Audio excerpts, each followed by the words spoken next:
ஆண்டவராக இயேசு கிறிஸ்துவின் நாமத்தில் தொலைக்காட்சியினர்களுக்கு அன்பின் வாழ்த்துக்கள். இந்த நாளின் செய்தி கிறிஸ்து இல்லாத ஒரு வாழ்க்கை. அன்பானவர்களே, கிறிஸ்து இல்லாத ஒரு வாழ்க்கையை நினைத்து பார்க்கவே முடியாது. அநேகருக்கு அந்த எண்ணம் இல்லாதிருப்பது மிகுந்த துக்கமானது. லைஃப் வித்அவுட் கிரைஸ்ட், அதாவது கிறிஸ்துவனாய் இருப்பது அல்ல, கிறிஸ்துவோடு இருப்பது, கிறிஸ்துவுக்குள் இருப்பது. அநேக கிறிஸ்தவராக இருக்கிறார்கள், ஆனால் கிறிஸ்துவுக்குள் இருக்கிறார்களா என்பது கேள்வி. திருச்சபைக்கு வருகிறார்கள், அங்கத்தினராக இருக்கிறார்கள், நீண்ட கால அனுபவங்கள், நீண்ட கால ஒரு long membership, but there is no relationship. Membership இருக்கிறது, ஆனால் ஃபெலோஷிப் இருக்கிறதா என்பது கேள்வி. அது எல்லா சபையிலும் இருக்காது. இத்தனை ஆண்டுகள் சபைக்கு போகாத ஒரு பெருமை.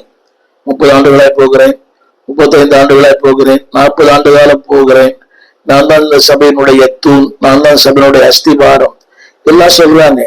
ஆனால் எந்த அளவுக்கு தேவனோட நெருக்கமா இருக்கிறார் என்பது மிகப்பெரிய கேள்வி. கிறிஸ்து இல்லாத வாழ்க்கையின் நிலைகள் என்ன என்பதை உடன் பகிர்ந்து கொள்ளும்படி விரும்புகிறேன். கிறிஸ்து இல்லாத ஒரு வாழ்க்கை ஒரு வெறுமையானது, குழப்பமானது, அன்பானவர்களே வலிமையற்றது. A life of emptiness, a life of confusion, a life of gap. அது ஒரு நடைபெறமான வாழ்க்கை. என்னை கேட்டுக்கொண்டு பிள்ளையே, கிறிஸ்துவோடு உனக்கு உறவில்லாவிட்டால் நீ ஒரு நடைபெணம். அதாவது எலும்பு உண்டு, சதைகள் உண்டு, எல்லாம் உண்டு, ஆனால் நீங்கள் ஒரு மரித்த பிரேதத்திற்கு ஒப்பானவர்கள். நீ நிறைய கேள்விகள் அது எப்படின்னு. அப்படித்தான் கிறிஸ்துவோடு இல்லாத அந்த உறவு ஒரு நடைபெணம் போல. அநேகர் சொல்லுவார்கள், ஒரு நடைபெணமா இருக்கிறேன், உறவுகள் இல்லை, உலகம் இல்லை, சொந்தங்கள் இல்லை, எதுவுமே இல்லை, ஒரு நடைபெணமாய். அது அதை விட இது மோசமானது. Life without Christ is a totally deadful life. ஒரு நடைபெணமான வாழ்க்கை. அது மட்டுமல்ல அன்பானவர்களே, கிறிஸ்து இல்லாத வாழ்க்கையில ஒரு நிரந்தர இன்பம் இல்லை, நிரந்தர மகிழ்ச்சி இல்லை. எல்லாரும் சொல்றாங்க, சந்தோஷமா இருக்கிறேன், மகிழ்ச்சியா இருக்கிறேன், நான் எனக்கு ஒரு குறைவே இல்லை. It's only a temporary pleasure. அது நிரந்தரமானதல்ல. கவிஞன் சொன்னான், நான் நிரந்தரமானவன், அழிவதில்லை. ஆனால் அன்பார்களே, இந்த உலகத்துல ஆண்டவரை தவிர எதுவுமே நிரந்தரம் இல்லை. எல்லாமே ஆண்டவரை தவிர, உலகம், உறவு, சொந்தம், பாசம், எல்லாமே எல்லாமே சொல்லி டெம்பரரி. வீடு வரை, வீதி வரை, காடு வரை. ஆனால் ஆண்டவர் ஒருவர் மட்டும்தான் பர்மனன்ட், நிரந்தரமானவர், நித்தியமானவர், நம்மோடு கூட கடைசி வரைக்கும் பயணிக்கிறவர். ரொம்ப பேருக்கு இது புரியல. கணவனுக்காக, மனைவிக்காக, பிள்ளைக்காக இன்னொரு கூட்டத்தான் இருக்கிறாங்க. என் தகப்பனுக்காக நான் சபைக்கு வரல, என் தகப்பனை அடக்கம் பண்ணணும், என் தாயை அடக்கம் பண்ணணும், என் உறவுகளுக்காக. நிறைய பேர் அப்படியா, உறவுகளுக்கு பயந்து, சொந்தங்களுக்கு பயந்து, இனத்தாருக்கு பயந்து, ஜனங்களுக்கு பயந்து, ஜாதிகளுக்கு பயந்து இல்லை. ஒருவர் தான் உங்களோட கடைசி வரைக்கும் பயணிக்கிறவர். நான் திரும்ப சொல்லுகிறேன், உலகத்தின் இன்பங்கள் தற்காலிகமானது. கவனிங்க, என்றைக்கு கிறிஸ்து உங்கள் வாழ்க்கையில் இல்லையோ அது வெறுமையான ஒரு காணல் நீர். அது மாத்திரமல்ல, அந்த சமாதானம் உண்மையான சமாதானம் அல்ல. எல்லாரும் சொல்றாங்க சமாதானமா இருக்கிறேன். இல்ல, சமாதானம் 2 விதமா சமாதானம் உண்டு. தேவன் தருகிற சமாதானம், உலகம் தருகிற சமாதானம். உலகத்தால் வருகிற சமாதானம், தேவனால் ஒரு சமாதானம். உலகத்தால் சில சமாதானம் வரும், பணம், படிப்பு, வசதி. நிறைய பேர் சொல்றாங்க, நான் சமாதானமா இருக்கிறாங்க, பென்ஷன் வருது, பிள்ளை சம்பாதிக்கிறாங்க, ஒரு வீடு கட்டிட்டேன், பீஸ்ஃபுல் லைஃப். அது வேறு. ஆனால் தேவன் கொடுப்பது நித்தியமானது, நிரந்தரமானது, மேன்மையானது, மகிமையானது. இது பர்மனன்ட் பீஸ். அது மட்டுமல்ல அன்பானவர்களே, அது இந்த கிறிஸ்து இருக்கிற வாழ்க்கைக்கும் கிறிஸ்து இல்லாத வாழ்க்கைக்கும் பெரிய வித்தியாசம். there's a contrast. ஒரு பெரிய மாற்றம் தெரியும். கிறிஸ்துவோடு வாழும்போது ஏழ்மை இருக்கலாம், வறுமை இருக்கலாம், இல்லாம இருக்கலாம், வேதனை இருக்கலாம், கலக்கங்கள் இருக்கலாம், கண் இருக்கலாம். ஆனால் ஒரு மாபெரும் சமாதானம் உண்டு. கிறிஸ்து இல்லாத ஒரு வாழ்க்கை எல்லாம் இருக்கும். உலகம் சொல்வது போல 1000 இருந்தும் வசதிகள் இருந்தும் no peace of mind. there's a contrast between, அதாவது கிறிஸ்துவோடு வாழ்கிற வாழ்க்கைக்கும் கிறிஸ்து இல்லாத வாழ்க்கைக்கும் ஒரு மாபெரும் வித்தியாசம் உண்டு. கிறிஸ்துவோடு இருக்கிற வாழ்க்கை ஒரு கனி உள்ள வாழ்க்கை, கிறிஸ்து இல்லாத வாழ்க்கை கனியற்ற வாழ்க்கை. அந்த கனியற்ற வாழ்க்கை சொல்லும் போது அந்தகாரம், அசுத்தம், வேதனை, காமவிகாரம், இச்சை, இதெல்லாம் கிறிஸ்து இல்லாத ஒரு வாழ்க்கை. கிறிஸ்துவோடு வாழும்போது ஒரு கனி உள்ள வாழ்க்கை, சமாதானம், சாந்தம், மகிழ்ச்சி, இச்சை அடக்கம், தயவு, பொறுமை, இதெல்லாம் கிறிஸ்துவோடு இருக்கிற கிறிஸ்துவுக்குள் வாழும்பவர்கள் வாழ்க்கை. இன்னொன்று கனியற்ற வாழ்க்கை, இது கனி உள்ள வாழ்க்கை. நீ சில சபைக்கு போறாங்கன்னா கனி இல்லை. அதனுடைய அர்த்தம் என்றால் அவன் இன்னும் சரியா கிறிஸ்துவுக்குள் இல்லை. பேச்சு சரியில்லை, வார்த்தை சரியில்லை, நடத்தை சரியில்லை, அவங்க பிஹேவியர் கூட சரியில்லை. The reason they are not in Christ, அதாவது கிறிஸ்து இல்லாம வாழறாங்க. கிறிஸ்துவோடு வாழும்போது நிச்சயமாக ஒரு கனி இருக்கும். என்னை கேட்டுக்கொண்டு நண்பதே பிள்ளையே, சில பேர் சந்தேகம், நான் கிறிஸ்துவோடு இருக்கிறேனா இல்லையா? அது ரொம்ப ஈஸி. உங்கள் கனிகளை உங்களை காண்பித்து கொடுத்து விடும், உங்கள் பேச்சு காண்பித்து கொடுத்து விடும், உங்கள் நடைகள் காண்பித்து கொடுத்து விடும், உங்கள் உடைகள் கூட அதை காண்பிக்கும், உடைய உள்ளம் கூட அதை காண்பிக்கும். இன்றைக்கு கிறிஸ்துவோடு இருக்கிறேன்னு சொல்றாங்க, இன்னும் உலக ஆசை போல, உடையில ஆசை போல, நகையில ஆசை போல, உலக ஆடம்பரங்கள் போல. ஆனா சொல்றாங்க அவங்க எல்லாவற்றையும் திறந்தோன்னு சொல்றாங்க. ஆனா இன்னும் அந்த உடையின் ஆசை போல. அது தவறல்ல, தவறல்ல. மாதந்தோறும் ஒரு புது உடை வாங்கணும். அது எந்த அளவுக்கு அது ஏற்புடையதுன்னு புரியல. ஆனா எல்லாம் சொல்றாங்க. இந்த பாட்டு பாடுறோம் கிறிஸ்துமஸ்ல, கந்தை துணியோ கத்தருக்கு கடை ஏழ்மை கோலம். அதுவும் அவங்க கட்டி இருக்கிற ட்ரெஸ் 10,000 ரூபாய்.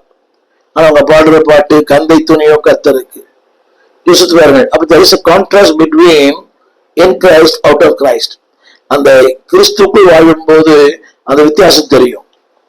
ஒரு வித்தியாசம் உள்ள வாழ்க்கை. எனவேதான் ஆண்டடிக்கு சொல்றாரு, வித்தியாசம் உள்ளதற்கும் வித்தியாசம் இல்லாதற்கும், ஊழியம் செய்தவனுக்கும் ஊழியம் செய்யாதவனுக்கும் வித்தியாசத்தை கர்த்தர் காட்டுவார். இன்றைக்கு அதாவது கிறிஸ்துவோடு இருக்கிற வாழ்க்கை ஒரு பரிபூர்ண வாழ்க்கை, the life with abundance.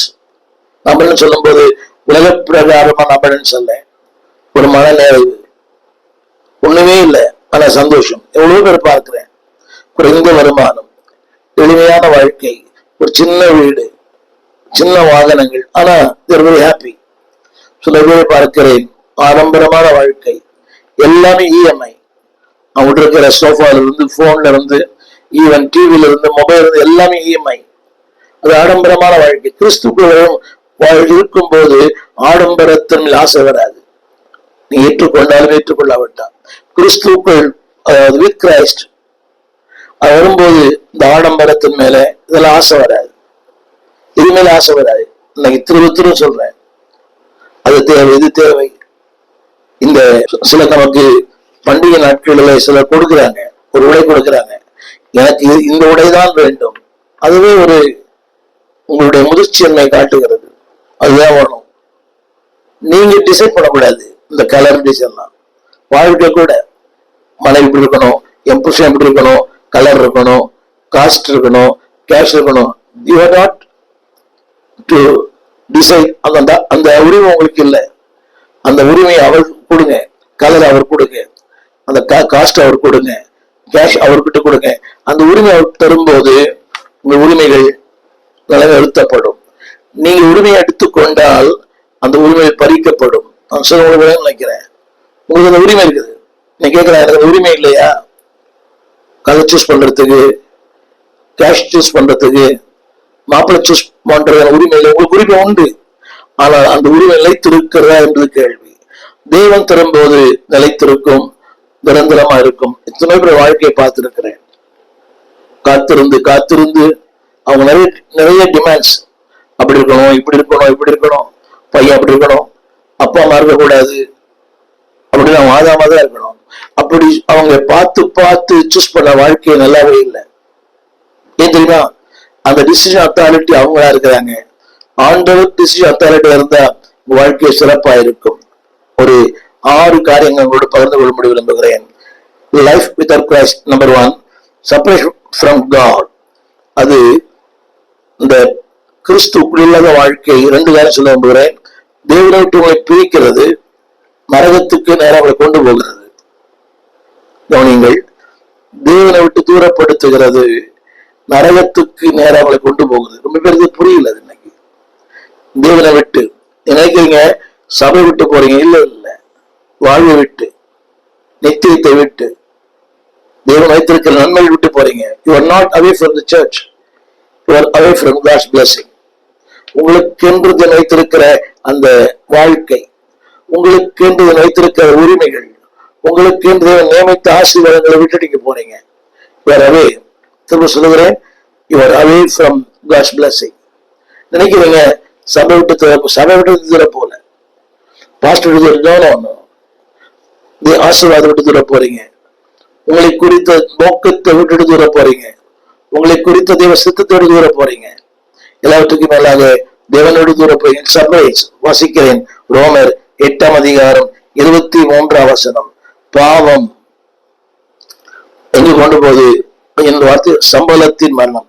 அது வேண்டாம். பாவம் that leads into death. கேட்கலாம், அப்போ அவனோடு இருந்த மரணமே இல்லை. உண்டு, ஆனால் அது சரீர மரணம் ஒழிய நித்திய மரணம் அல்ல. தேவனை விட்டு தூர போகிறவனுக்கு சரீரமும் மரணம், ஆவியிலும் மரணம், நித்திய மரணம். புரிய நினைக்கிறவங்களுக்கு சரீரம் மரணம், ஆவியின் மரணம், நித்திய மரணம். ஆனால் தேவனோடு வாழ்கிறவனுக்கு சரீரம் மட்டும்தான் மரணம். He never die in the spirit. He never die in the eternity. நித்திய மரணம் அல்ல, ஆவிக்குரிய மரணம் அல்ல. only it is சரீர மரணம் தான். death in the body. என்னைக்கு ஆண்டோடு தூர போறீங்களோ சரீரத்திலும் மரணம், ஆவியிலும் மரணம், ஆத்துமாவிலும் மரணம். அந்த வார்த்தை இப்படி சொல்லுகிறது. அந்த கிறிஸ்து தூர போகும்போது நீங்கள் மனித தன்மை விட்டு தூர போறீங்க. அதை ஏற்றுக்கொள்ள மாட்டீங்க. If you are away from Christ, you are away from your human sense. என்னைக்கு கிறிஸ்துக்குள் இல்லையோ அன்றைக்கு உங்களுக்கு மனிதத்தன்மைகள் இல்லை. திரும்ப திரும்ப ஆணித்தரமா சொல்ல நம்புகிறேன், கிறிஸ்துக்குள் இல்லாத ஒருவனுக்கு மனிதத்தன்மை இருக்காது.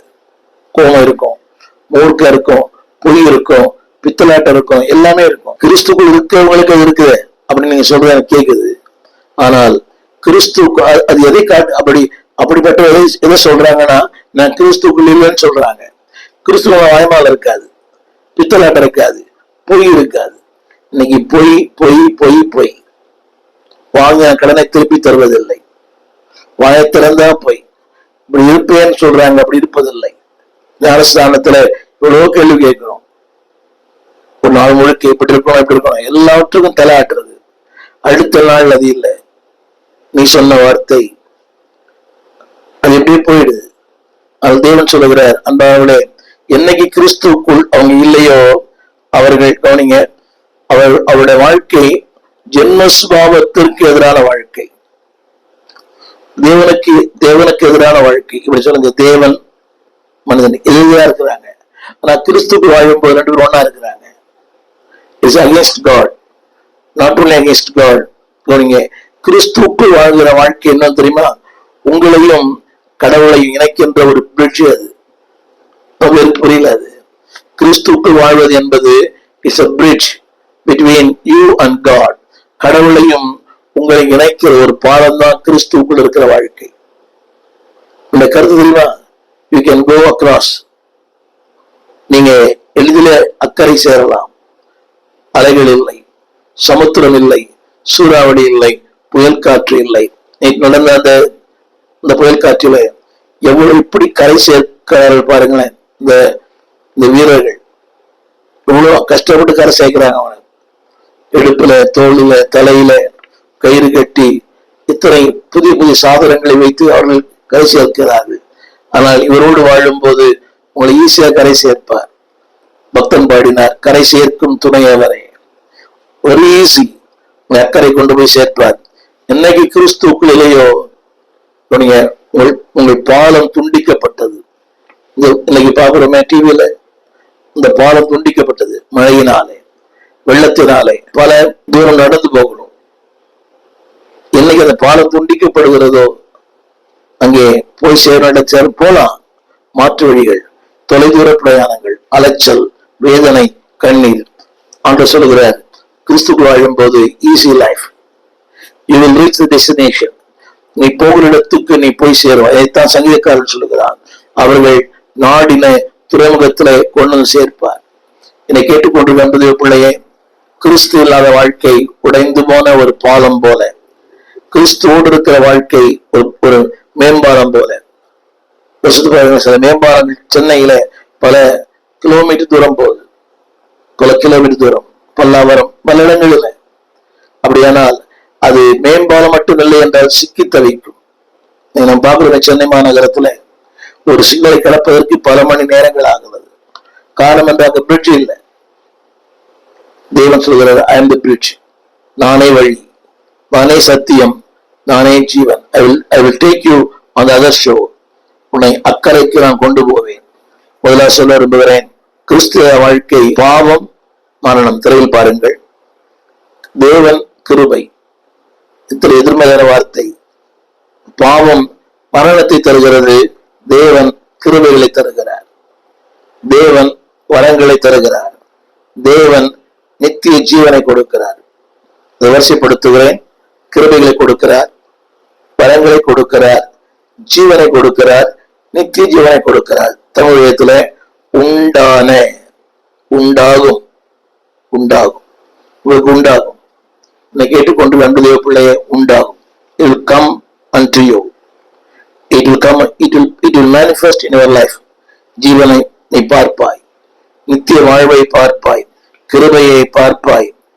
இரண்டாவது, தேவனையே பார்ப்பாய். எதிர்மறையான வார்த்தை பாவம், மரணம், துண்டிக்கிறது, பினிஷ். ஆனால் இன்னொன்று தேவனை காண்பிக்கிறது, தேவ கிருபைகளை காண்பிக்கிறது, தேவனுடைய வரங்களை காண்பிக்கிறது, தேவனுடைய வல்லமையை காண்பிக்கிறது. வரமோ, இந்த வார்த்தை வரமோ, வரங்களை காண்பிக்கிறது. எத்தனை பெரிய மேன்மை! இத்தனை பெரிய ஸ்லாக்கியம் இழப்போர் பூமியில் எவரும் வேண்டாம். தேவன் சொல்லுகிறார், அது என்ன செய்யுது என்று சொன்னால், இன்னொரு சொல்ல விரும்புறேன், பாவம் தேவன், இடையிலே ஒரு இடைவெளி. பாவம் தேவன், இடையில் என்ன தெரியுமா? மரணம். கிறிஸ்து வாழும்போது கவனிங்க, நான் தேவன் இணைந்து, நான் அவரோடு, அவர் என்னோடு. யோவான் சுவிசேஷம் 17 அந்த வார்த்தை 21 வருது. நான் உமக்குள், நீர் எனக்குள், யூ அண்ட் மீ, நானும் அவரும். என்னை கேட்டுக்கொண்டிருக்கிற அன்பு தேவ பிள்ளையே, கிறிஸ்து இல்லாத ஒரு வாழ்க்கை நினைத்து பார்க்க முடியாது. நீங்க இல்லாம நினைச்சு பார்க்க முடியல. கிறிஸ்து இல்லாத ஒரு வாழ்க்கை மோசமான, மதியேட்ட, அர்த்தமற்ற வாழ்க்கை, நோக்கமில்லாத ஒரு வாழ்க்கை. The consequences will be very high. இந்த விளைவுகள் ரொம்ப வித்தியாசமானது, ரொம்ப புரியல. The consequences, நம்முடைய விளைவுகளை பார்த்தீங்கன்னா ரொம்ப மோசமா இருக்கும். அது மட்டுமல்ல, விளைவு தெரியுமா? நித்திய மரணம். 2 வார்த்தை. கிறிஸ்து நித்திய ஜீவன், பாவம் நித்திய மரணம். இது நித்திய ஜீவனா இருக்குமானால் அது நித்திய மரணமா தானே இருக்கணும். இது நித்திய ஜீவனா இருக்குமானால் அது நித்திய மரணமா இருக்கணும். Number 1, separation from God is a spiritual death. இரண்டாவது சொல்ல விரும்புகிறேன், அதாவது கிறிஸ்துக்குள் வாழாத வாழ்க்கை emptiness and dissatisfaction. பெருமையான வாழ்க்கை, திருப்தியற்ற வாழ்க்கை. திரையில் பாருங்கள், a life of emptiness and life of dissatisfaction. மத்தேயு 19:26. மனிதன் உலகம் முழுவதும் ஆதாயப்படுத்திக் கொண்டாலும் தன் ஜீவனை நஷ்டப்படுத்தினால் அவனுக்கு லாபம் என்ன? மனுஷன் தன் ஜீவனுக்கு ஈடாக எண்ணத்தை கொடுப்பான். தெரிந்த வசனம் தான். அது ஒரே ஒரு வார்த்தை. உலகம் முழுவதையும், 1000 இருக்கலாம், வசதிகள் இருக்கலாம், செல்வம் இருக்கலாம், திரண்ட ஆஸ்தி, உயர்ந்த கல்வி, செல்வாக்கு இருக்கலாம், ஆதாயப்படுத்திக் கொண்டாலும் சொல்ல விரும்புகிற வார்த்தை emptiness. Not only emptiness, there is a dissatisfaction. திருப்தியற்ற ஒரு வாழ்க்கை. நீங்க பாருங்களேன், ஒரு பெரிய செல்வந்தர்கள் அந்த கடல் அலைகளை நோக்கி பார்த்து கொண்டிருக்கிறார்கள். காலையும் மாலையும் தலைமை வாட்டுகிறது. எல்லாம் இருக்கிறது, ஆனால் ஒரு வெறுமை இருக்கிறது. காரணம் என்னவென்றால் தேவன் இருப்பாரால் வெறுமை, அந்த வெறுமை அவர் மட்டும் நிரப்ப முடியும். நீங்க பார்த்திருக்கலாம், ஏழ்மையோடு வறுமையோடு துன்பத்தோடு வாழறவங்க ஆனா மகிழ்ச்சியா வாழறாங்க. The reason is living with God. தேவனோடு கூட இருக்கிற அந்த வாழ்வு, லைஃப் வித் கிரைஸ்ட். ஆனா அது இல்லாம ஆவியானவர் சொல்கிறார், ஆதாயப்படுத்தி கொண்டாலும், தட் மீன்ஸ் அவர்கள் சொந்தமா இருந்தாலும், அடுத்த வார்த்தை அலுப்படுறது, நஷ்டப்படுத்தினால் அல்ல, நஷ்டப்பட்டு போகிறது. செல்லாஸ் எதிர்மறையான வார்த்தை. ஆதாயப்படுத்தி கொண்டான், நஷ்டமடைந்தான். இன்னைக்கு ஆண்டோடு வாழறவங்க நஷ்டம் அடைந்திருக்கிறோம், ஆனால் ஆதாயம் பண்ணியிருக்கிறோம். நஷ்டம் தானே. உலகத்தை வெறுத்து, உலகம் நம்மை வெறுத்து, உறவுகள் வெறுத்தது, உலகம் வெறுத்தது, நண்பர்கள் வெறுத்தார்கள், சுற்றத்தாரும் காலத்தில் குளிர்ந்திட்டார், பற்றுள்ளோரும் பலர் பறந்திட்டார், கொள்கை கூறியே பலர் பிரிந்திட்டார், ஆனாலும் ராஜாவின் அன்பு மூளை கண்டது. அவர் சொல்லுகிறார், ஆதாயப்படுத்தி கொண்டாலும். நீங்க நிறைய பேர் நினைக்கிறாங்க அவர் அப்படி இருக்கிறாரு, இப்படி இருக்கிறாரு, இப்படி இருக்கிறார். ஒண்ணுமே இல்லை, பட் அவர் லாபத்தை சம்பாதித்திருக்கிறேன். அந்த லாபம் ஆண்டவர் தான். கிறிஸ்து எனக்கு ஜீவன், சாவி எனக்கு ஆதாயம். உங்களுக்கு எழுதப்பட்டிருக்கிறது நஷ்டம். அடுத்த ஒரு வார்த்தை, அதற்கு ஈடாக எண்ணத்தை கொடுக்க முடியும். 2 காலம் சொல்லுகிறேன். கிறிஸ்து இல்லாத வாழ்க்கை, லைஃப் ஆஃப் எம்ப்டினஸ். கிறிஸ்து இல்லாத வாழ்க்கை, லைஃப் ஆஃப் டிசாட்டிஸ்பாக்சன், திருப்தி இல்லாத ஒரு வாழ்க்கை. அந்த வார்த்தையினுடைய கருத்து என்னவென்றால், கிறிஸ்துவுக்கு இணையாக இந்த உலகத்தில் எதுவும் தர முடியாது, பெற முடியாது. You cannot get anything. கிறிஸ்துவுக்கு இணையான ஒரு ஆசீர்வாதம் மீது ஒண்ணுமே இல்லை, அவர் தான் இணை. இந்த வார்த்தை எழுதப்பட்டிருக்கிறது, லாபம் என்ன? எல்லாரும் தொழில் பண்றாங்க, எது தெரியுமா? ஒரு லாபத்துக்காக. படிக்கிறான் முன்னேறுவதற்காக. Everybody needs interest. தேவன் சொல்றாரு, லாபம் என்ன? ஒரு லாபம் இல்லாம வியாபாரம் பண்ணா எப்படி? ஒரு லாபம் இல்லாம படிக்கிறது என்ன? படிப்பதே இது ஒரு பெனிஃபிட் தானே, இது எல்லாமே ஒரு எதிர்பார்ப்பு தானே. ஆனா வேறு சொல்லுகிறது லாபம் கேள்விக்குறி. காரணம் என்னவென்றால், அதுல அடுத்த வார்த்தை எண்ணத்தை அதற்கு ஈடாக. திரும்ப சொல்லுகிறேன், கிறிஸ்துவுக்கு ஈடாக என எதுவுமே இல்லை. நம்புகிற பிள்ளையே, nothing will compensate like Jesus. இயேசுவுக்கு இணையானது எதுவுமே இல்லை, அதான் உண்மை. நினைக்கிறீங்க அது ஈடாகும், இது ஈடாகும். மாணிக்கத்தேரோடும் பொன்னையும் பொருளையும் கொடுத்தா கூட இணையாகாது. எனவே என்னுடைய 2வது குறிப்பு, அன்பான தேவ பிள்ளையே, உலகம் முழு ஆதாயப்படுத்தி கொண்டாலும், அல்லது உலகம், புகழ், பணம், செல்வம், பதவி, ஆடம்பரம், your fame, your name, your popularity. நீ மிகப்பெரிய செலிபிரிட்டியா இருக்கலாம், பிரபலம் உள்ளவர்களாய், அறியப்படத்தக்கவர்களாய், எல்லாரும் போற்றப்படக்கூடிய மக்களாய், ஒரு சமுதாயத்துல ஒரு உயர்ந்த நிலை இருக்கலாம். Doesn't matter. உலகம் முழுவதையும் உங்க பக்கம் திருப்பலாம். அப்படி திருப்பிற எத்தனையோ பேர் வாழ்க்கையில் ஒன்றும் இல்லாமல் போனார்கள். தமிழகத்தையே தன் பக்கம் திருப்பி வைத்தவர்கள், அதாவது பொருளாதாரத்தை தன் பக்கம் திருப்பி வைத்தவர்கள் நீங்க எங்க இருக்காருன்னு தெரியல. வேதம் சொல்கிறது, அன்பானுடைய ஃபேம். ஆனால் அடுத்த வார்த்தை, எல்லாம் இருக்கலாம் ஆனா ஒரு வெறுமை இருக்கும். அடுத்து ஒரு வார்த்தை சொல்லப்பட்டிருக்கிறது, திரும்ப இந்த உலகத்தில் எந்த பொருட்களும் திருப்திப்படுத்த முடியாது.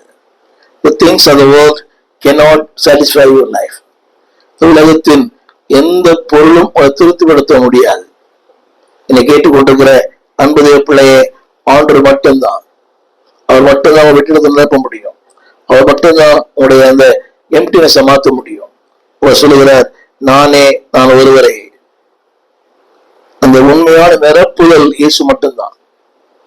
திரும்ப சொல்லுகிறேன், அந்த உண்மையான நிரப்புதல் ஆவியிலே, ஆத்துமாவிலே, சரீரத்திலே, அந்த உண்மையான நிரப்புதல் அபிஷேகத்துல, the true fulfillment is Jesus. கிறிஸ்துவோடு இருக்கிற அந்த உறவு தான் அந்த வெறுமைகளை மாற்றும். Only Christ can fill all your gaps. நீங்க எவ்வளவு வெறுமை தெரியுமா? பிள்ளைகள் இருக்கிறாங்க, உறவுகள் இருக்கிறது, எல்லாம் இருக்கிறாங்க. தொலைபேசியில் எவ்வளவு பேர் சொல்லுகிற வார்த்தை. ஒரு வெறுமையோடு வாழ்கிற மக்கள் ஏராளம். இந்த முதியோர் இல்லத்துல மருத்துவமனையிலே எம்டி. என்னை கேட்கிற யாரானாலும் என் அன்புடைய பிள்ளைகளே, நீங்கள் எல்லாராலும் கேள்விப்பட்டிருக்கலாம், ஆனா கிறிஸ்து அந்த வெற்றிடத்தை நிரப்புவார். இந்த கிறிஸ்துமஸ் நாட்களில் God Jesus can fill that gap. ஏன் தெரியுமா? அவரோடு வாழ்கிற வாழ்க்கை எல்லாவற்றால் நிரப்புகிற ஒரு கர்த்தர்.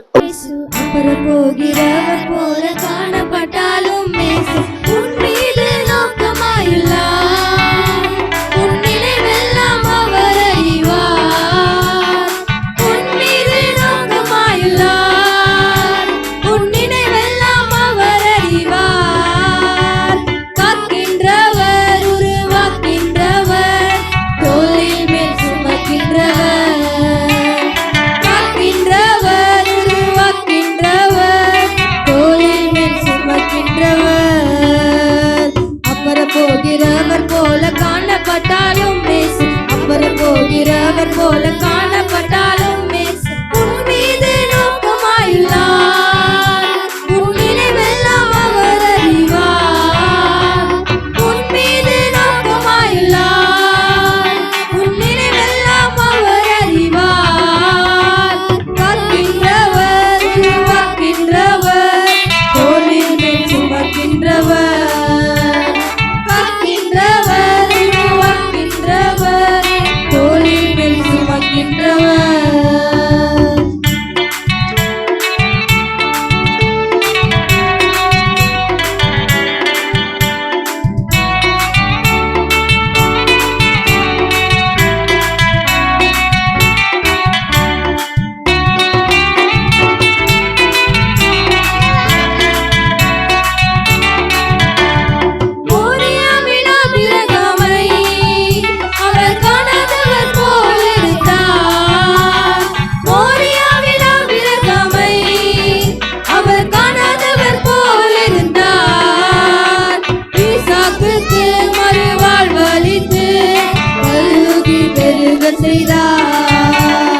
ஈசாக்குக்கு மறுவாழ்வளித்து பருகி பெருக செய்தார். அப்புறம் போகிறவர் போல காணப்பட்டாலும் அப்புறம் போகிறவர் போல காணப்பட்டாலும் உன் மீது நோக்கமாயுள்ளார். உன் நினைவெல்லாம் அவர் அறிவார். உன் மீது நோக்கமாயுள்ளார். உன் நினைவெல்லாம் அவர் அறிவார். காக்கின்றவர், உருவாக்கின்றவர், தோளின் மேல் சுமக்கின்றவர். காக்கின்றவர், உருவாக்கின்றவர், தோளின் மேல் சுமக்கின்றவர்.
எங்கள் ஆராதனைகள் இந்த கீழ்கண்ட விலாசத்தில் நடக்கிறது.